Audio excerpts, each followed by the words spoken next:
নমস্কার, আমরা এসে পৌঁছে গেছি শোভাবাজার রাজবাড়িতে। এইটি শোভাবাজার রাজবাড়ির বড় তরফ। আপনারা দেখছেন প্রচুর মানুষ এসেছেন এখানে পুজো দেখার জন্য। রাজবাড়ির পুজো তাই একটা বাড়তি আকর্ষণ আছে। আর এই রাজবাড়ির দুটি তরফ, এটি হচ্ছে বড় তরফ, আর রাস্তার উল্টো দিকে যে বাড়িটি রয়েছে সেটি হচ্ছে ছোট তরফ। আপনারা দেখছেন প্রচুর মানুষ দলে দলে আসছেন সন্ধ্যেবেলা ঠাকুর দেখতে। আর বাড়িটিকে খুব সুন্দর করে সাজানো হয়েছে কাপড় দিয়ে, ফুল দিয়ে। আপনারা দেখতে পাচ্ছেন সেসব মানুষের ভিড় রয়েছে। শোভাবাজার রাজবাড়িতে দুর্গাপুজো শুরু হয় পলাশির যুদ্ধের বছরে। সেই সময় এই বাড়িতে ইস্ট ইন্ডিয়া কোম্পানির বড় বড় কর্তারা যেমন লর্ড ক্লাইভ, ওয়ারেন হেস্টিংস যেমন এসেছিলেন এই বাড়িতে, তেমনই এসেছিলেন ঠাকুর শ্রীরামকৃষ্ণদেব, স্বামী বিবেকানন্দ এবং আরও অন্যান্য ব্যক্তিত্ব।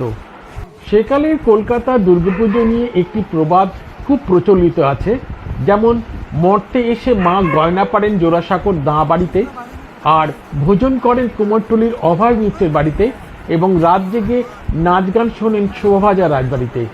আমরা এখন সেই শোভাবাজার রাজবাড়িতে দাঁড়িয়ে আছি। আপনারা দেখতে পাচ্ছেন রাজপ্রাসাদটি আলো দিয়ে, ফুল দিয়ে, মালা দিয়ে, কাপড় দিয়ে সাজানো হয়েছে এবং প্রচুর মানুষ এসেছেন এখানে।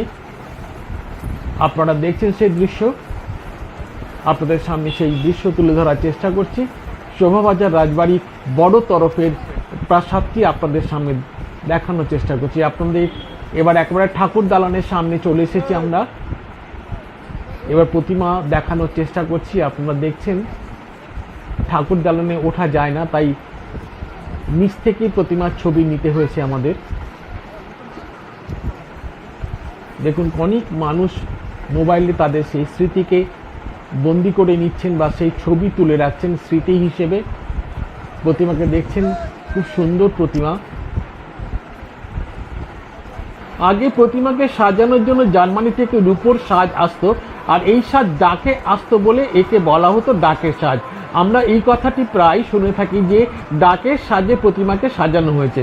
আসলে জার্মানি থেকে ডাকে এই সাজ আসতো বলে তাকেই বলা হতো ডাকের সাজ। তবে সেই সব প্রথা বা রীতি এখন আর নেই। এখনকার পুজো হয় নিষ্ঠা সহকারে, ভক্তি সহকারে, পুরনো আচার মেনে। আর বিসর্জনের দিন গঙ্গার ঘাটে একটি নীলকণ্ঠ পাখি উড়িয়ে দেওয়ার রেওয়াজ ছিল, তবে বর্তমানে সেই রীতিও বদল করা হয়েছে। ভিডিওটি প্রথম থেকে দেখার জন্য অসংখ্য ধন্যবাদ।